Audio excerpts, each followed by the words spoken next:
That was hilarious, my nephew laughed. You should have seen her face, his sister added. They thought it was funny that my 18-year-old daughter was left alone in a do-not-travel country without a passport. I didn't yell.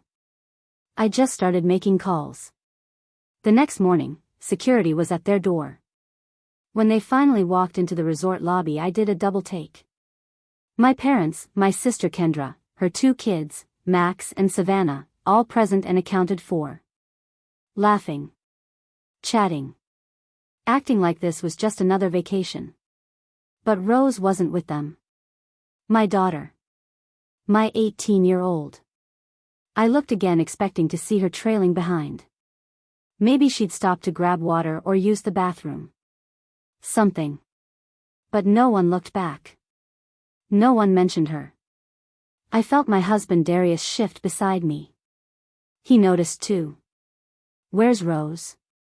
I asked. Came out sharper than I meant. I was trying to sound casual, but something in me was already sitting up straight. Dad didn't even slow down. She's probably on the next flight. Next flight. I repeated. Mom waved a hand. She lost her passport during the layover. Some mess at the airport. She's figuring it out.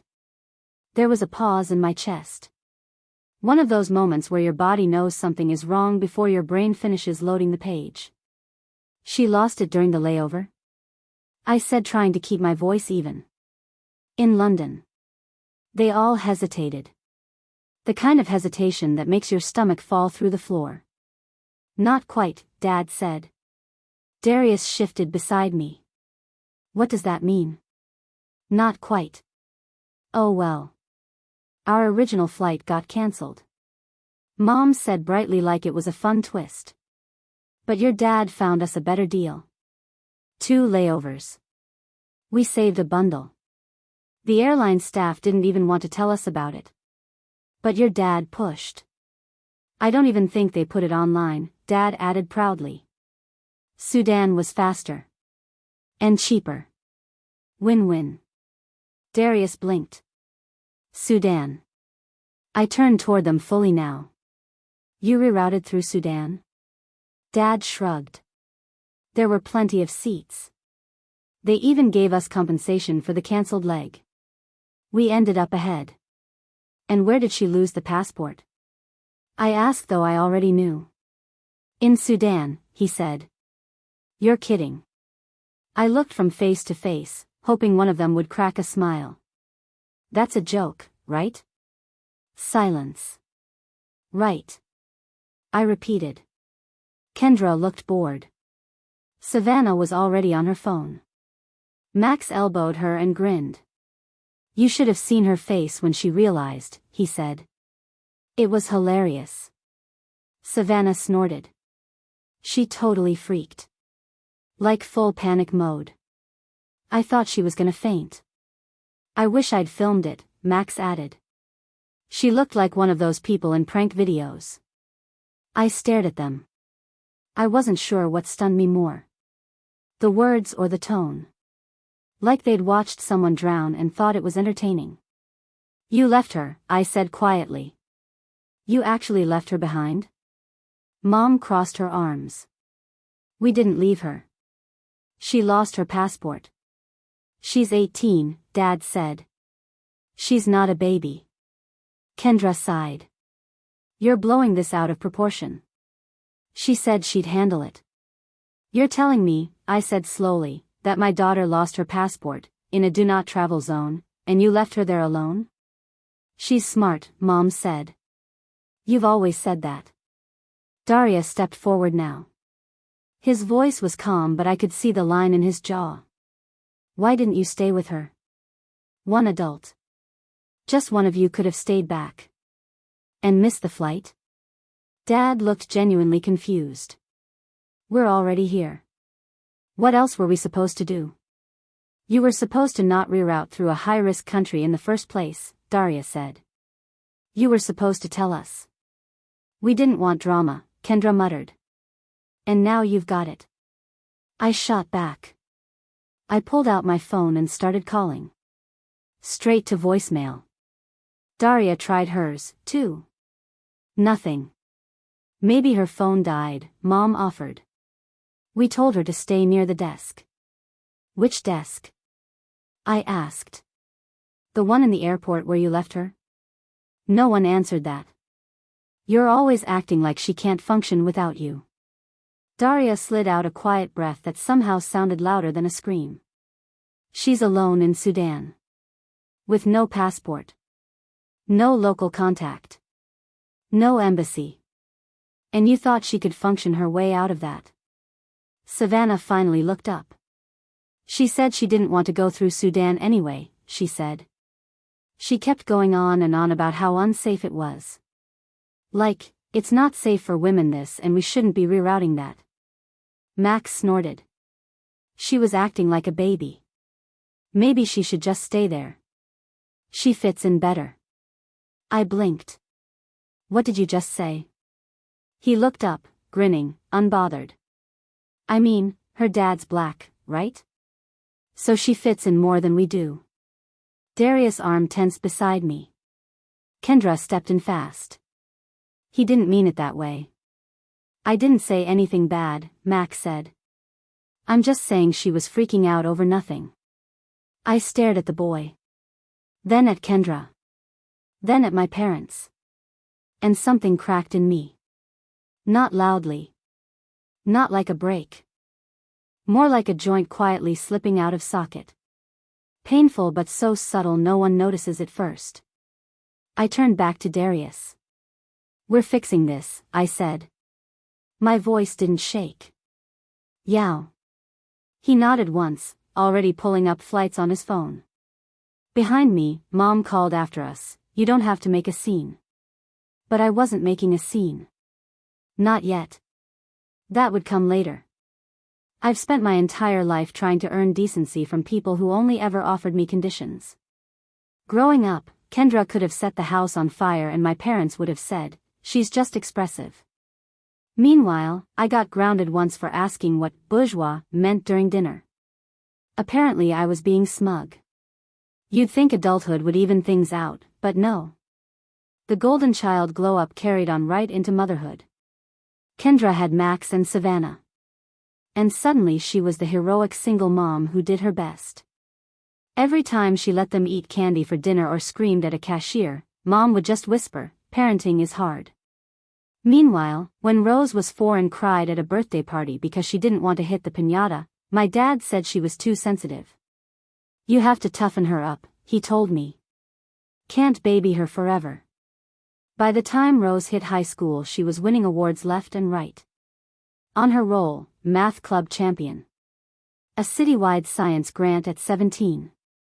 And yet, every time she accomplished something someone in the family would redirect. That's great, Mom said once. But you don't want to be just academic. You should try a sport, too.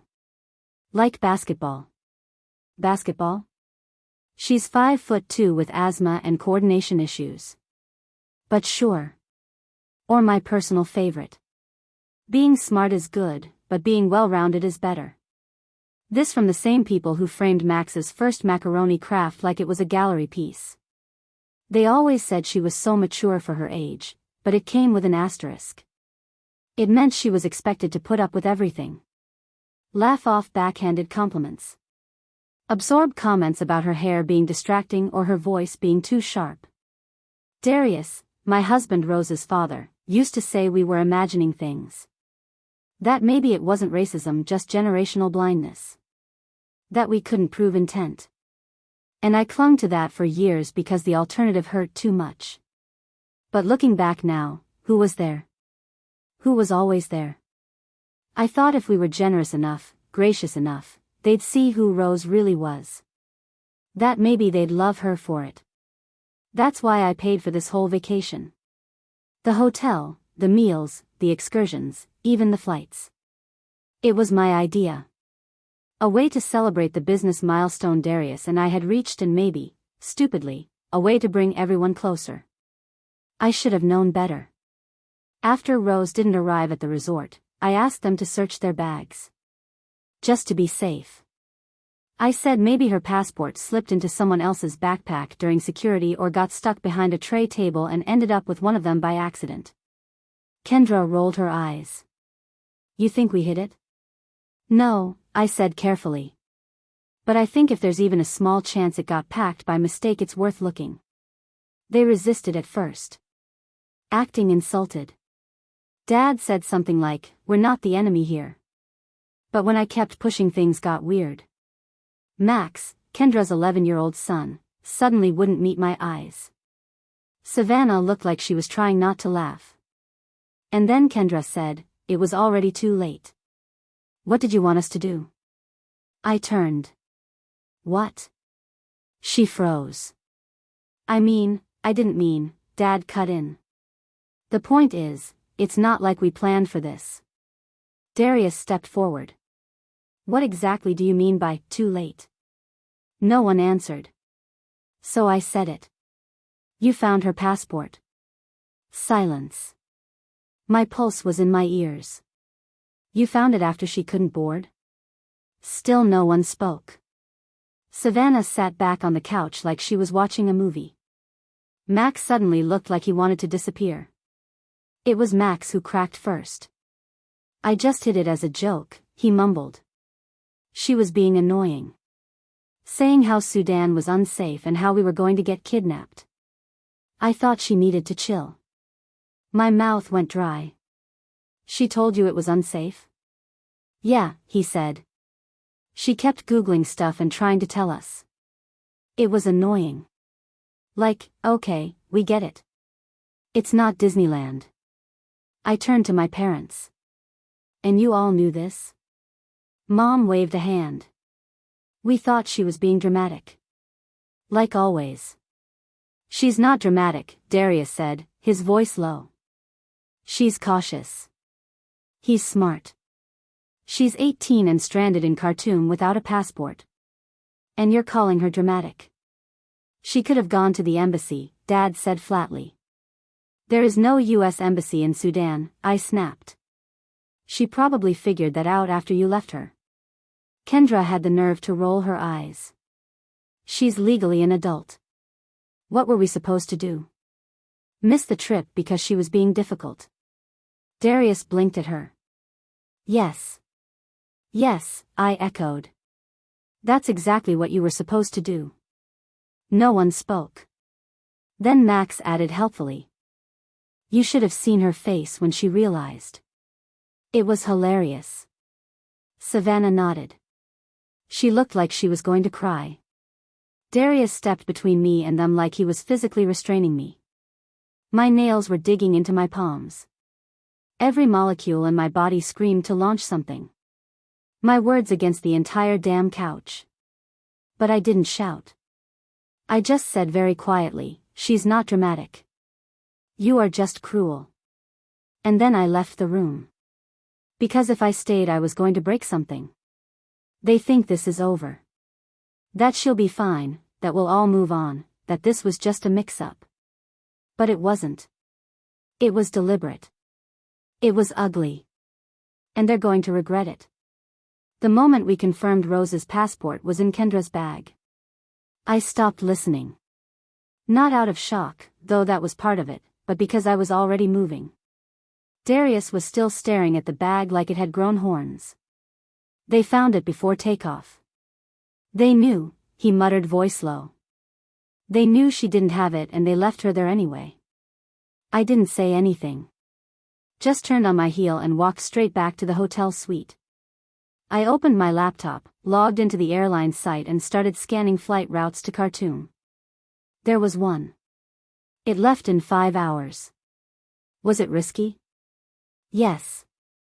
But not as risky as leaving our daughter in a do-not-travel country overnight with no documents, no adult, no embassy support, and until now, no way to reach us.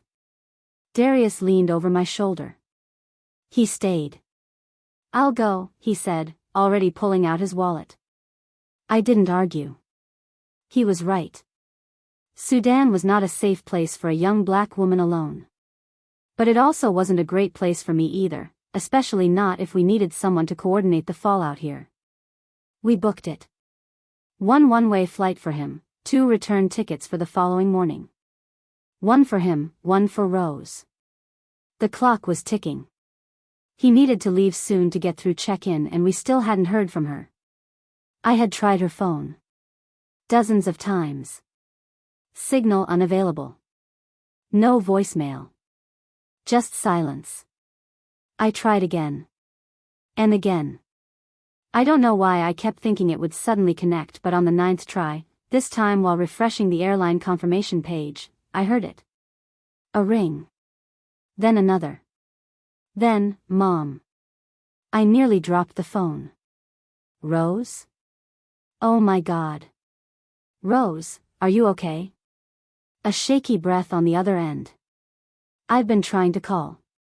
Nothing was working. The Wi-Fi's garbage, my SIM won't connect. I couldn't get anything to load. I thought something was wrong with my phone. No. Everything's fine now. We found your passport, I said quickly. I'll explain later. The important thing is Dad's coming to you. Tonight. He's flying out in a few hours. He's bringing it. There was silence. Then quietly, you found it. I closed my eyes. Yeah. In Kendra's bag. Another silence. And then a sound I'll never forget. A small broken exhale that sounded like disbelief and grief had collided in her throat. It wasn't lost then, she said. I knew it. I told them I had it. I told them not to reroute through Sudan. I told them this would happen. I know, I said. I believe you. She didn't cry. Not really. But her voice cracked when she added. They said I was being dramatic. That I watched too much TikTok. That airport's airport. But the staff didn't even want us there. It wasn't even on the rebooking list at first. Grandpa made a scene and then suddenly it was an option. Of course he did, I muttered. I tried to tell them it wasn't safe, but they laughed. And then Max said I was freaking everyone out and should go cool off. Then I couldn't find my passport. I leaned against the desk, gripping the edge until my knuckles turned white. You're in the airport now, though? Yeah. Still in the terminal. They almost forced me to leave earlier. I pretended I was waiting for someone. Found a food stall and sat down. I haven't moved. It's loud. And gross. And weird. Some guy asked if I was married. My stomach twisted. And another one offered to help me fix it if I owed him a favor. That was it. I pulled the laptop closer. Opened the hotel reservation portal. Darius was already packing. I could hear the zipper on his suitcase. And I was done waiting. Dad's on his way, Rose. Just hang in there. He'll be at the airport tomorrow morning. You'll see him. Just stay put. Don't show you're alone. Don't talk to anyone else. You've done everything right. There was a pause. Can you tell him to hurry? I nodded even though she couldn't see me. He's already moving. After I hung up, I sat still for a few seconds, just listening to the hum of the mini fridge and the low buzz in my ears from sheer rage. And then I opened the hotel group reservation page and started clicking. First our suite. Still booked. Then Kendra's suite. My parents' rooms.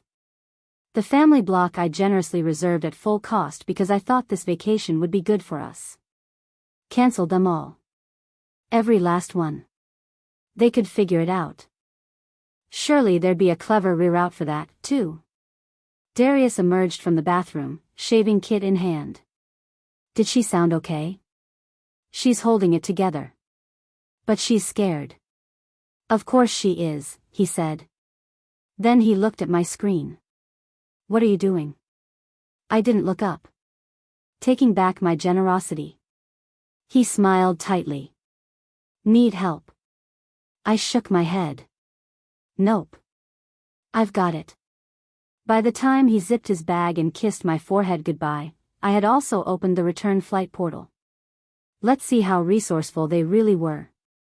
Because if they could leave my daughter in Khartoum, they could absolutely figure out how to get home from Crete on their own dime. Preferably with 3 layovers. In economy. With no legroom and no snacks. And if that seems petty to you, well, imagine your 18-year-old daughter alone in a dangerous foreign country, begging strangers for Wi-Fi while her cousins laugh about how funny it was to watch her panic. Then talk to me about petty. Because we weren't even close yet. They were due back that evening. Darius and Rose. My heart had been ticking in double time ever since he boarded that plane. I spent the night tracking their flight, refreshing the screen so often my thumbs still ached. I didn't sleep. I didn't even sit down. By morning I was running on caffeine and cold fury. And that's when I heard it. Knocking. Not just any knocking. The kind that echoes through tiled hotel hallways. Agree. Refusing to be ignored. It was coming from 2 doors down. My family's rooms. I stepped into the hallway just in time to hear someone shout. You can't do this. We have children. A calm voice replied, Sir, your booking was cancelled. Checkout time has passed.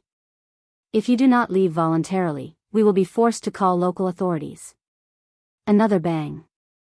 Then a child crying. Then my mother, her voice brittle and self-righteous. Snapping something about this ridiculous overreaction. I went back into my room and shut the door. Not to block it out, just to stop myself from laughing. They had tried to spin the story the night before. My dad pounding on my door like I owed him something. My sister fuming. My mom with her best. This isn't how we raised you, face. But they were already gone in my head. The moment they left my daughter stranded. Passport hidden in one of their bags like a joke. That was it. That wasn't family. That was sabotage. The night before. They came stomping up like toddlers in matching temper tantrums. My mom knocked hard enough to rattle the lock. I opened the door an inch. Then another. Then all the way so I could see them fully when I said no. You canceled the rooms? My mom hissed. Without telling us? Thought I'd let the front desk break the news. Kendra folded her arms. That's cruel. Even for you. Cruel. I blinked. Cruel as rerouting my daughter through Sudan and abandoning her in the transit zone when she couldn't board. She lost her passport. My dad snapped. She didn't lose it. I said flatly. Max took it. He found it. And he said nothing. So no. I'm not paying for your vacation. You're punishing all of us. You punished yourselves. I said. All I did was stop funding it. My mom stepped forward like she was going to scold me, like I was still 15. I didn't move. I didn't flinch. We have kids with us, she said. Savannah's crying. Max is scared. Are you really going to make us move hotels? Or pay for your own rooms? I'm not stopping you. Kendra's face twisted. So that's it? One mistake and we're cut off. One mistake. I almost laughed. You rerouted my daughter through a high-risk country to save a couple $100. Then you hid the fact that your son took her passport. Then you abandoned her. Then you made fun of her. So yeah, that's it. They stood there stunned. Like they expected me to fold. Instead I said, this conversation is over. I shut the door. Back to the morning. Through the thin wall I heard more shouting. The manager's voice. Something about policy. My dad's voice rising trying to regain control. I heard the word lawsuit and bit back a laugh. Eventually it quieted. Later that afternoon I opened the hotel group chat to find a message from Savannah. This new place is gross. No AC. The beach is like 2 hours away. Can we please come back? I muted the chat. They tried to spin it to the relatives too, of course. Text started trickling in. Your mom said there was a misunderstanding. What's going on? Is Rose okay? I replied to each one the same way. They rerouted Rose through Sudan to save money. Max hid her passport. She got stuck. They left her behind. No fluff. No context. Just facts. Most replies were dead silent. One aunt replied, "Oh," and never followed up. I guess the story sounds different when you say it out loud. Darius and Rose got back around 8 p.m. I met them in the lobby. She looked older. Same face. Same hair. But different somehow. I hugged her tight. Do we have to go anywhere else? She whispered. No, I said. We're not going anywhere. We stayed for another week. The three of us. We ate fresh fish by the beach. We swam in turquoise water. Rose slept late and read novels in the sun. Darius rubbed my shoulders whenever I stiffened at a message notification. I didn't respond to any of them. When we got back home, I stopped all financial support. I didn't announce it. I didn't write a dramatic email. I just stopped. They reached out a few times. Calls. Guilt trips. Passive-aggressive texts. I ignored them all. And when tax season rolled around and my mom tried to check whether we were still paying the insurance, I replied, no. We're not. Silence. I told Darius I felt guilty. He said, you know what guilt is? It's the echo of boundaries that should have been set sooner. He was right. I don't know what broke them more. The fact that I stood my ground or the fact that I never raised my voice while doing it. But that's the thing. I didn't need to scream. I just made moves. And now, for the first time in my life, I don't feel like the black sheep. I feel free. Maybe I overreacted. Maybe canceling their hotel and flights was petty. Or maybe it was the only way to make them feel even a fraction of what Rose went through.